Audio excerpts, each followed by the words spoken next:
Shalom, Bapak Ibu Saudara. Kita melanjutkan terus studi kita, kristalisasi, masih di kitab Ezra, Nehemia, dan kita ambil tema terakhir untuk tokoh yang kedua ini, yaitu Ezra ya. Jadi ini sambungan ceritanya ini mengenai orang buangan.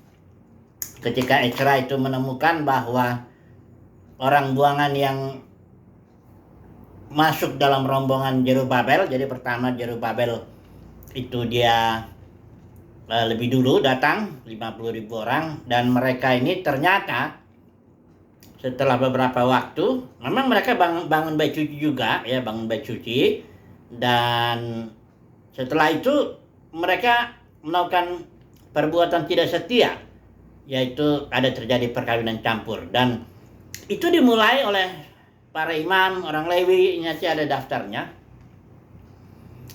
Dan tentu akhirnya orang-orang Israel awam juga melakukannya ya, walaupun tidak semua. Tapi ini suatu kasus di mana mereka membangun bait suci ya di bawah pimpinan Jerubabel, tapi juga melakukan pelanggaran-pelanggaran ya. Dalam hal ini perkawinan campur ya. Dan kemudian Ezra datang kurang lebih 78 tahun, itu rombongan Ezra, ada 6.000 orang kurang lebih. Dan Ezra itu tugasnya memang untuk mengadakan penyelidikan untuk orang buangan ini, apakah mereka mentaati hukum Taurat dan juga hukum raja atau tidak.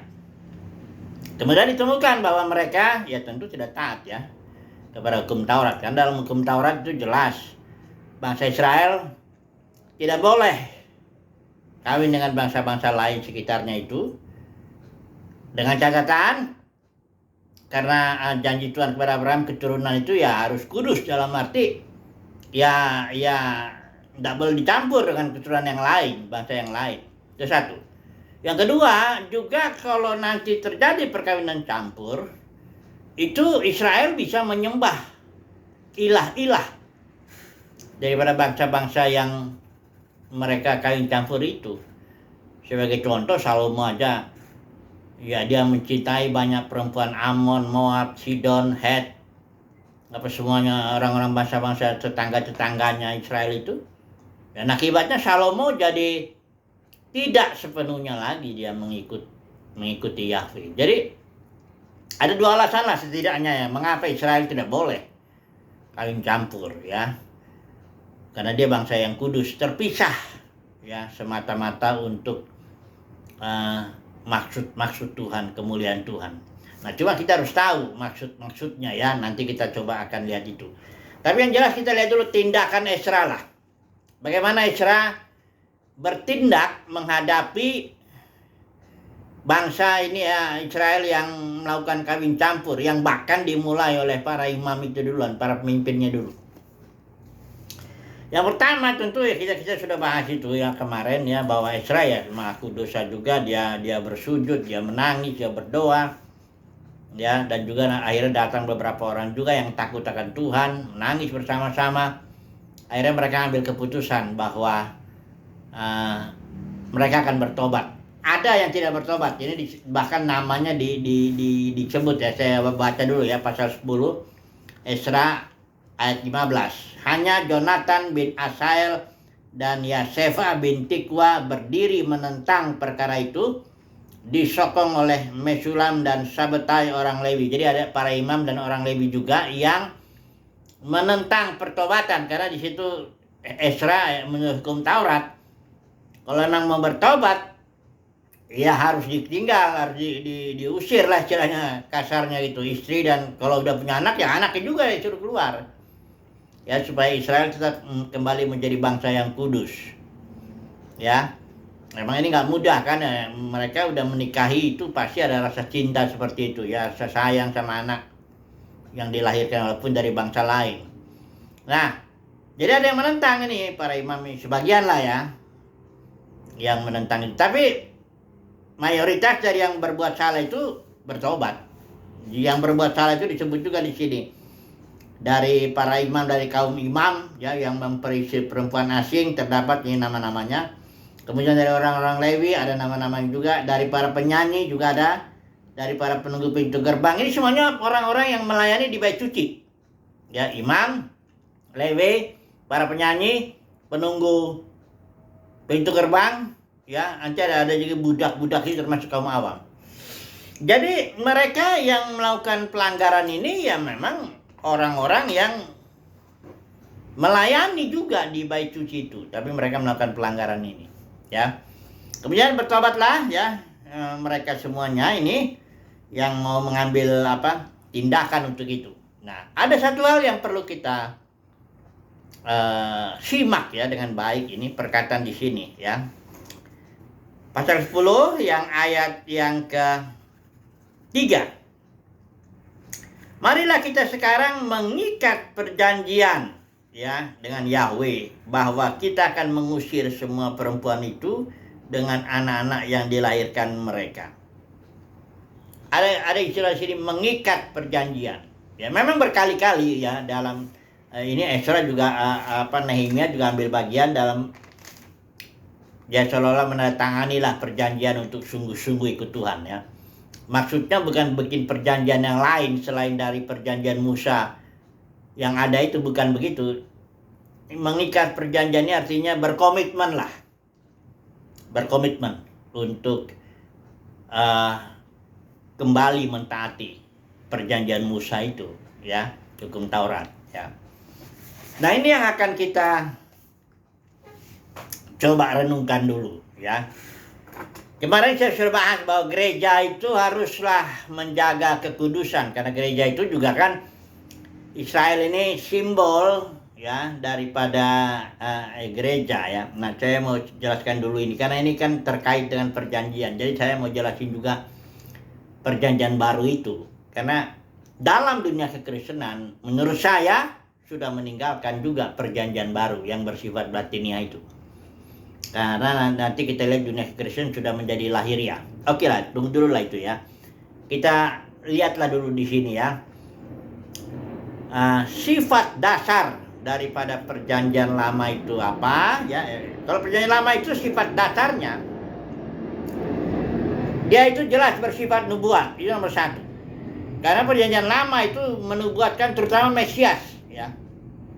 Menubuatkan tentu ada juga zaman baru, bahkan langit dan bumi yang baru, tapi juga yang utama itu menubuatkan Mesias, bahkan penderitaannya, kematian, kebangkitannya juga ada semua itu. Jadi perjanjian lama bersifat nubuat, nomor satu. Yang kedua, perjanjian lama itu hanya bayangan, ya. Misalnya bait suci itu di dalam perjanjian lama gedung, ya, bersifat jasmani, tapi di sini itu bait suci itu orang ya, karena bait roh ya, gereja orang ya.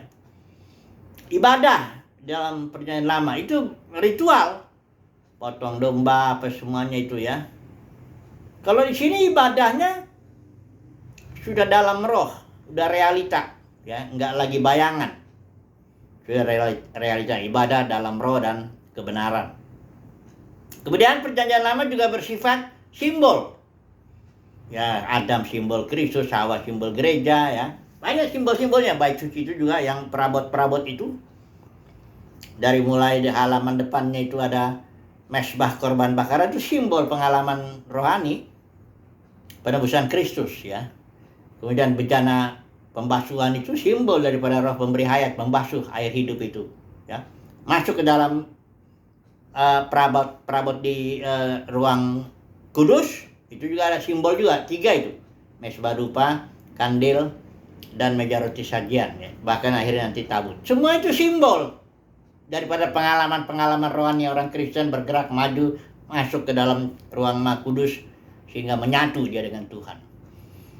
Jadi perjanjian lama sifatnya pertama dia nubuat, kedua dia bayangan, benar realitanya. Ya, nubuat ini penggenapannya Kristus ya, makanya Yesus bilang it is finished. Aku datang bukan untuk merombak hukum Taurat atau mau melanggar hukum Taurat atau membatalkan perjanjian lama, bukan begitu. Menggenapi, ya itu finish, sudah selesai, sudah genap, karena perjanjian lama kan nubuat. Kemudian perjanjian lama juga bayangan.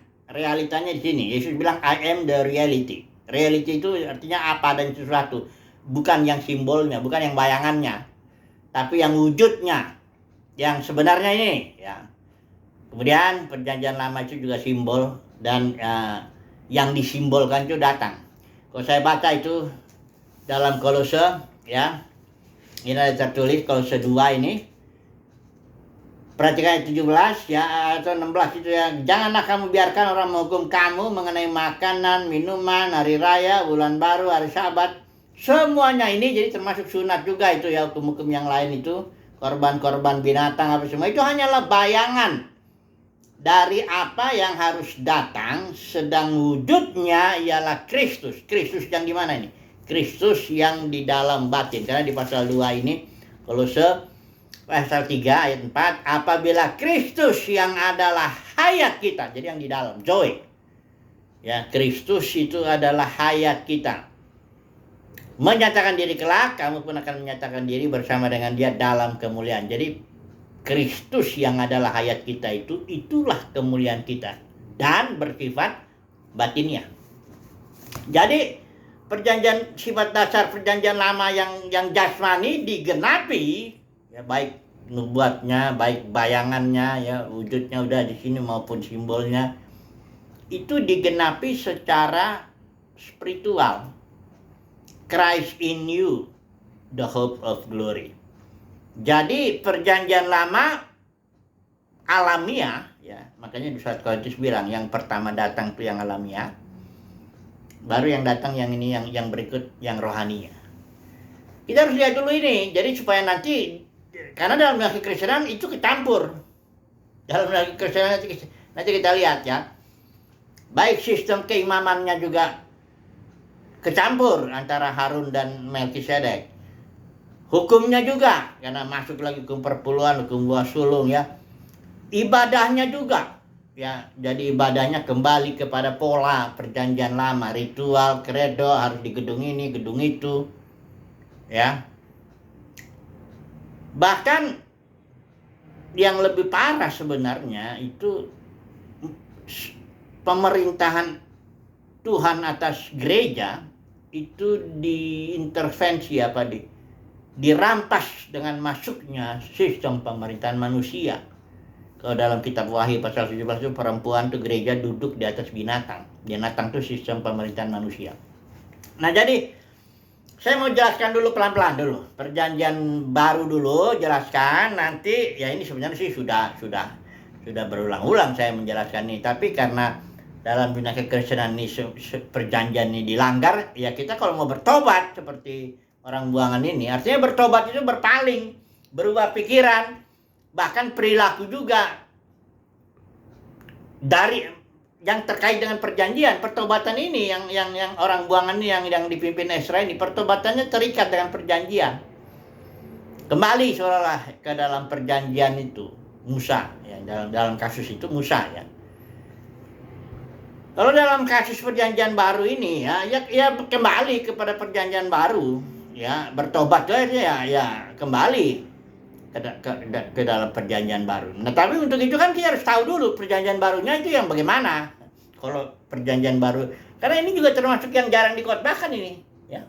Tema perjanjian baru ya dalam khotbah-khotbah di mimbar-mimbar dunia kekristenan itu agak jarang. Saya sih jarang ketemu ada orang di YouTube gitu kita lihat itu temanya dia uraikan tentang perjanjian baru. Padahal perjanjian baru kan ya kitab ini pun sepenuhnya, makanya kitab ini dibagi dua, ada perjanjian lama, perjanjian baru Alkitab ini. Jadi itu jelas bahwa perjanjian baru itu harus dibaca. Coba kita mulai dulu dari Yesus dulu lah ya, yang membuat perjanjian baru ya. Jadi di malam terakhir itu, sebenarnya Yesus itu kalau dilihat di Matius 26 itu melakukan 2 perayaan itu yang banyak orang juga tidak perhatikan ya. Coba dulu kita lihat ya Matius 26. Jadi kita mulai dulu dari sini ya. Sekarang saya sedang coba jelaskan dulu perjanjian baru itu apa. Bagaimana kalau kita emang betul-betul bertobat dan kembali ke dalam perjanjian baru itu seperti apa ya. Nanti kita melihat dalam kekristenan soalnya ya. Coba dulu kita lihat di Matius 26 ini ya. Ini saat di mana Yesus mengadakan perjanjian di malam terakhir gitu ya dengan murid-muridnya ya. Matius 26. Coba dulu ya ayat yang ke-26 ini. Enggak usah kita baca semua tapi saya akan bacakan dulu ini. Dan ketika mereka sedang makan, Yesus mengambil roti. Makannya ini bukan makan biasa ini di malam terakhir itu. Kita tahu ceritanya kalau lihat ayat di atasnya itu mereka sedang makan Paskah. Yesus sebagai orang Yahudi, murid-muridnya juga, mereka tidak melanggar Taurat. Mereka menjalankan Taurat, menggenapinya. Perayaan Paskah disiapkan oleh Petrus dan teman-temannya itu, potong domba ada apa semuanya. Seperti biasalah Paskah itu kan. Domba dipotong apa semuanya, dimakan dagingnya di dalam. Ketika mereka sedang makan Paskah, tiba-tiba Yesus mengambil roti. Pecah-pecahkan, Yesus bilang inilah tubuhku. Itu artinya apa? Artinya kita memang sedang merayakan simbol, yaitu anak domba Paskah, anak domba beneran, domba beneran. Tapi realita daripada itu adalah akulah itu anak domba Paskah yang sebenarnya. Dan kematianku ini kau rayakan ya dengan roti yang dipecah-pecah itu. Yesus bilang, perbuatlah ini menjadi peringatan akan aku. Khususnya peringatan akan kematianku. Sebagai apa? Sebagai anak domba Paskah. Ya. Jadi di situ ketika mereka sedang makan Paskah dan menggenapi perayaan Paskah, Yesus masuk dengan satu perayaan yang lain, yaitu perayaan merayakan kematian anak domba Paskah yang sebenarnya, yaitu Yesus sendiri. Kemudian setelah roti dibagikan, inilah tubuhku kata Tuhan, kemudian cawan. Ya, katakan di sini ya. Minumlah kamu semua dari cawan ini sebab inilah darahku, darah perjanjian. Nah ini. Kenapa dibilang darah perjanjian? Karena memang Yesus membuat perjanjian yang baru menggenapi Yeremia 31 ayat 31. Kalau saya baca di sini Yeremia 31 ayat 31 dikatakan di sini, saya baca ya. Sesungguhnya akan datang waktunya, demikianlah firman Tuhan. Aku akan mengadakan perjanjian baru dengan kaum Israel dan kaum Yehuda. Itu yang digenapi di malam terakhir waktu Yesus dengan murid-muridnya itu. Apa yang mereka lakukan itu? Itu penggenapan daripada Yeremia 31. Ya. Yesus mengadakan perjanjian baru, disahkan dengan darahnya sendiri. Ya, tapi disimbolkan. Ya, memang simbol cawan itu, ya kan nantinya darahnya nanti kan setelah itu Yesus disalibnya itu. Tapi kan di sini kan simbolnya anggur ya. Itu darah perjanjian ya. Nah, jadi di malam terakhir itu Yesus merayakan dua perayaan. Pertama perayaan Paskah biasa bangsa Yahudi. Karena Yesus dengan murid-muridnya juga orang Yahudi kan, menjalankan itu. Kemudian karena Yesus datang itu untuk menggenapi Paskah ya, dan dia sebagai anak domba Paskah, dirayakanlah kematian anak domba itu dengan simbol roti dan anggur itu. Sekaligus kematiannya itu adalah mensahkan ya perjanjian. Karena perjanjian itu disahkan dengan darah, dan itulah darah Yesus. Dan Yesus suruh itu peringatin dalam surat Korintus, Paulus bilang malam terakhir Yesus bilang, perbuatlah ini menjadi peringatan akan aku, kata Tuhan Yesus. Jadi bukan memperingati kelahirannya, ya, tapi ini kematiannya ini yang menggenapi Paskah itu. Jadi kita orang Kristen tidak usah lagi merayakan Paskah. Kita merayakan perjamuan kudus kalau kita bilang itu roti dan anggur itu. Merayakan kematian Yesus bahkan tiap hari. Sebenarnya kita umat Tuhan merayakan kematian Yesus. Dalam arti manusia lama kita kan sudah turut disalibkan. Kita rayakanlah itu. Kita jalani satu jenis hidup baru. Jenis hidup baru kita jalani, kita sebenarnya sedang merayakan kematian Yesus itu. Dengan cara menjalani hidup baru bersama hidup dalam Kristus itu. Nah jadi Ini dia perjanjian baru itu ya. Kemudian di dalam perjanjian lama itu intinya bedanya ini hukumnya itu. Oh, ini sangat penting. Ya. Kalau perjanjian lama itu kan suatu perjanjian antara Yahweh dengan Israel yang diperantarai oleh Musa di Gunung Sinai 1500 tahun sebelum Yesus datang itu. Ya. Dan isi perjanjian itu ada di Keluaran 19. Pertama, Israel, engkau akan menjadi bangsa yang kudus. Kedua, engkau menjadi umat kesayangan. Kudus itu artinya terpisah ya, untuk kemuliaan Tuhan, untuk kemuliaan Yahweh, untuk tugas, untuk maksud Yahweh lah. Yang kedua, engkau akan menjadi umat kesayangan ya, dari antara bangsa-bangsa, kan Israel yang dipilih. Kemudian engkau akan menjadi imamat rajanya, atau raja-raja dan imam-imam. Artinya seluruh bangsa Israel dirancang memang untuk membawa bangsa-bangsa lain kepada Yahweh dan membawa Yahweh kepada bangsa-bangsa lain. Fungsi sebagai imam. Sebagai raja ya dia kepala, karena bangsa-bangsa lain itu akan jadi ekor, ya Israel kepalanya. Jadi itu perjanjian lama. Dan setelah itu hukumnya yaitu ditulis di dalam loh batu yang Tuhan sendiri yang tulis 10 hukum itu. Itulah loh perjanjian yang berisi aturannya. Bukan hanya 10 itu aja, sebenarnya kan masih banyak. Selain hukum Taurat itu ada aturan ketetapan mengenai kehidupan sehari-hari, mengenai keimaman, mengenai ya semuanya lah, baik suci ya, semua. Kalau orang Yahudi bikin 613 aturan itu ya, 613 kategori. Nah, bukan 613 kategori, 613 poinnya ya. Jadi perjanjian lama itu isinya tadi, dan hukum yang tertulis. Perjanjian baru ya, sebagai umat pilihan Tuhan kita, itu kita karena perjanjian baru itu antara El Elyon, nanti saya singgung dulu sebentar kenapa dia El Elyon, the Most High God, dengan diperantarai oleh Yesus dengan kita umat pilihannya sebagai anak ya. Kalau Israel itu sebagai perjanjian seperti bersifat suami dengan istri ya, suami dengan istri ya. Kalau ini bapak dengan anak. Nah, jadi hukumnya apa? Hukumnya hayat di sini, life atau joy. Istilah Yunani itu kalau untuk hayat, untuk hidup. Kalau bahasa Inggris kan hanya life ya. Bahasa Indonesia juga gitu, hidup, hayat sama aja.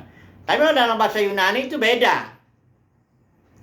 Kalau bios itu jenis hidup yang paling, dari sini istilah biologi ya, agak rendah lah dia. Hidup juga itu, tapi di bawah dia. Kemudian ada istilah Yunani yang kedua untuk hidup itu suke. Itulah dari situ istilah psikologi, ilmu jiwa, ilmu hidup manusiawi itu. Tapi yang satu lagi joy, ini dia yang Yesus bilang I am the joy, akulah hayat, akulah hidup. Yaitu suatu jenis hidup yang dijalani oleh Elohim saat ini. Nah, hukum dalam perjanjian baru itu adalah hukum itu, hukum hayat. Karena kita ini gereja, ini yang mengatur tubuh ini siapa? Tangan, kepala, bahkan apa semuanya itu tidak ada otoritas. Ini tangan bergerak atas dasar hayat, hukum hayat, aturan hayat. Kaki juga begitu. Ini semuanya hubungannya saling. Tangan saling mengasihi, saling memperhatikan, saling menundukkan diri. Makanya dalam perjanjian baru ada 13 istilah saling mengasihi, saling basuh kaki, saling menegur, saling menasihat. Karena apa? Tiap anggota-anggota itu tidak ada yang berotoritas. Ya kalau dalam logika Kristen kan ada tuh. Ketua sinodenya, ada gembala sidangnya, ada hierarki manusiawi itu kan. Itu kan kalau organisasi sudah tahu kan, itu garis itu namanya garis komando. Itu yang berotoritas, yang paling atas itu. Itu sistem manusia, bukan tubuh Kristus itu. Ya. Jadi sebenarnya perjanjian baru kalau orang mau bertobat, ya bertobat dalam arti benar-benar bertobat, dan kembali ke dalam perjanjian baru, sama seperti Israel itu di zaman Ezra kembali kepada perjanjian Musa, ya harus keluar dari sistem yang begitu. Itu bukan hukum hayat itu yang hierarki itu. Kalau hukum hayat ya itu suatu jenis hidup yang kita ikuti kita mengikuti ibadah yang mengikuti ibadah dalam roh itu mengikuti pimpinan Kristus dalam batin sebagai hayat kita. Kristus yang adalah hayat kita itu kita ikutilah dalam hidup kita sehari-hari. Baik makan, minum, tidur, kerja, semuanya, berbisnis, semua kita mengikuti pimpinan. Kalau istilah Rasul Yohanes, pengurapan yang dalam batinmu itu engkau gak perlu diajarin sama siapapun. Sebab pengurapan itu akan mengajari engkau segala sesuatu. Apa itu pengurapan? Itulah hayat, hukum hayat. Jadi orang Kristen, bagaimana sih ibadahnya kalau orang Kristen terus? Bukan datang ke gedung ini, gedung itu. Karena Yesus itu bicara sama perempuan Samaria. Ada saatnya kata Yesus, orang ibadah nggak di gedung ini, gedung itu.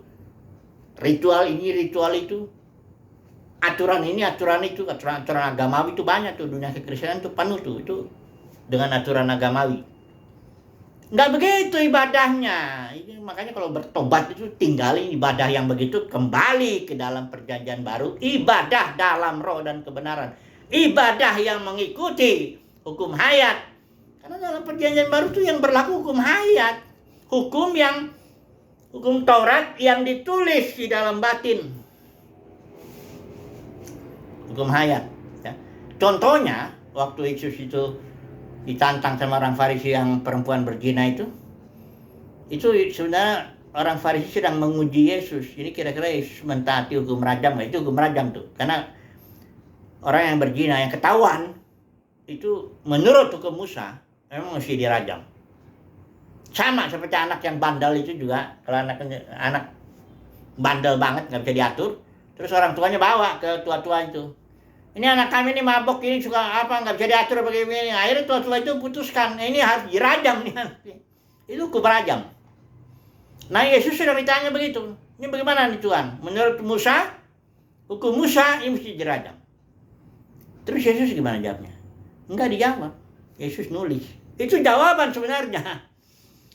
Gerak tubuh Yesus itu jawaban terhadap ahli Taurat hukum ini kepada ahli Taurat orang Farisi, bahwa aku datang bukan juga merombak melanggar hukum Taurat, enggak, tapi aku menggenapinya dengan cara kutuliskanlah hukum rajam itu ke dalam ketanahanmu. Ya, Yesus terus yang nulis. Orang Farisi desak terus. Jadi gimana dong? Nah, Yesus bilang inilah dia. Kalau hukum rajam itu dalam batin, kira-kira begini. Yang pertama, siapa yang tidak berdosa, itu yang nomor satu lempar dulu perempuan itu. Itu nggak ada kan yang melempar. Yang kedua, perempuan itu datang kan. Yesus tanya, ada nggak yang melempar batu? Enggak Tuhan. Terus Yesus bilang, aku juga nggak melempar. Aku pun tidak. Artinya, aku mengampuni. Nah inilah dia. Yang ketiga, Yesus bilang, jangan berbuat dosa lagi. Jadi hukum rajam yang ditulis di dalam batin, ya, yang menjadi hukum hayat itu tafsirannya tiga ini. Pertama, siapa yang tidak berdosa lempar duluan itu batu. Karena kan nggak dilanggar kan hukum rajam. Digenapi juga, cuman siapa yang nggak berdosa aja lempar itu dulu. Ya, kalau yang berdosa jangan. Jadi yang kedua, pengampunan. Nah, yang ketiga, peringatan, jangan berdosa lagi. Inilah sama hukum buah sulung juga ditulis itu dalam batin. Itu buah sulung itu orang. Dalam hukum perjanjian lama itu buah sulung itu hasil pertama apa? Hasil tani ya, atau domba, ternak. Nah dalam kekristenan itu campur aduk hukumnya, nggak jelas itu hukum apa. Hukum perpuluhan masuk, hukum buah sulung masuk, hukum ibadah-ibadah yang ritual-ritual itu masuk. Tapi hukum roh ya ada juga ya. Nah kan di sana kan ada Roh Kudus juga bekerja. Apalagi kalau dia menamakan dirinya full gospel atau pentakosta atau karismatik, dia merasa paling penuh roh kan. Jadi hukum roh juga ada, hukum Perjanjian lama juga ada, dia campur nggak jelas hukum apa. Ya, masih ada waktu saya ini. Satu lagi terakhir saya mau bicara keimamannya juga. Di dalam perjanjian baru itu keimamannya mengikuti aturan Melkisedek yang lebih besar, lebih bagus daripada aturan Harun. Kalau hukum perjanjian lama itu keimamannya aturan Harun. Itulah datang dia ada hukum Taurat, ya. Keimaman aturan Harun.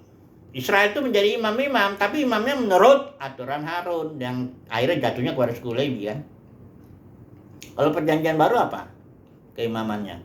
Kan Petrus bilang, kamulah imam yang rajani. Imam apa? Aturannya Melkisedek, karena Yesus itu imam besar menurut aturan Melkisedek. Itu kita Ibrani jelasin tuh. Ya. Oke lah, kita ambil kesimpulan dulu. Ya, ini nggak usah dulu kita bahas mengenai ini, ada sih sebenarnya yang udah saya tandai sih, mau bicara soal Melkisedek itu ya. El Elyon, dia imam untuk El Elyon ya, yang bawa anggur dan roti ya. Nah, kemudian dia memberkati Abraham.